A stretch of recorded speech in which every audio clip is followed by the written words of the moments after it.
ಇದಕ್ಕೆ ನಾವು ಈ ಸ್ವಯಂ ಪ್ರೇರಿತ ದೂರುಗಳು ತಗೊಳ್ಳೋದಕ್ಕೆ ಮಾನದಂಡಗಳೇನು ಅನ್ನೋ ಅದನ್ನು ಹೇಳಿದ್ದೇನೆ ನಾನು ಅವರಿಗೆ. ಯಾವ ಸಂದರ್ಭದಲ್ಲಿ ಸ್ವಯಂ ಪ್ರೇರಿತ ದೂರುಗಳನ್ನು ದಾಖಲು ಮಾಡ್ತೇವೆ ಅಂತೇಳಿ.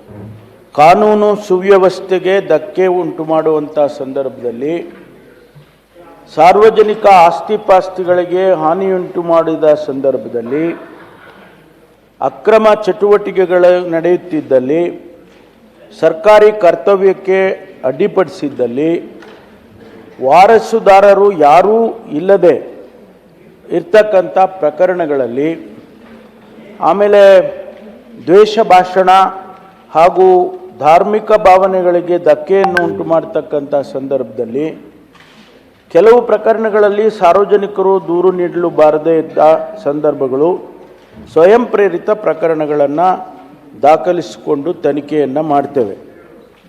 ಮತ್ತು ಸಾರ್ವಜನಿಕರ ಪ್ರಾಣ ಮತ್ತು ಮಾನ ಕಾಪಾಡುವ ಸಂದರ್ಭಗಳು ಬಂದಂಥ ಸಂದರ್ಭದಲ್ಲಿಯೂ ಕೂಡ ಸ್ವಯಂ ಪ್ರೇರಿತ ದೂರುಗಳನ್ನು ದಾಖಲಿಸ್ತಾರೆ.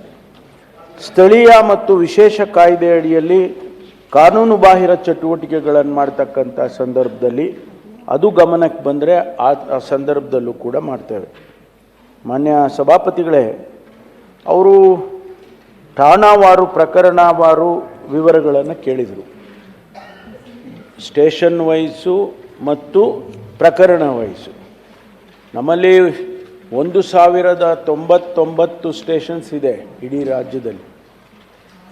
ನಾವು ಅದೆಲ್ಲವನ್ನು ಕಲೆಕ್ಟ್ ಮಾಡಿ ಅವರಿಗೆ ಸುಮಾರು 14,850 ಪುಟಗಳು ನಾವು ಅವರಿಗೆ CD-ಯಲ್ಲಿ ಕೊಟ್ಟಿದ್ದೇವೆ.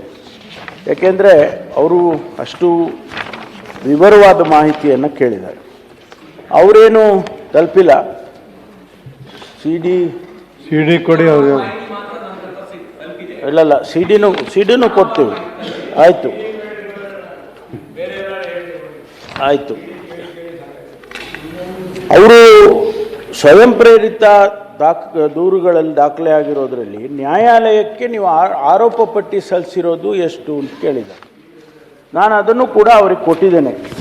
2023ರಲ್ಲಿ 20,435ರಲ್ಲಿ 19,958 ಈಗಾಗಲೇ ನ್ಯಾಯಾಲಯಕ್ಕೆ ಆರೋಪ ಪಟ್ಟಿಯನ್ನು ಸಲ್ಲಿಸಿದ್ದಾರೆ. ಅದೇ ರೀತಿ 24ರಲ್ಲಿ 19,152ರಲ್ಲಿ 18,545 ಆರೋಪ ಪಟ್ಟಿ ಸಲ್ಲಿಸಿದ್ದಾರೆ. 25ರಲ್ಲಿ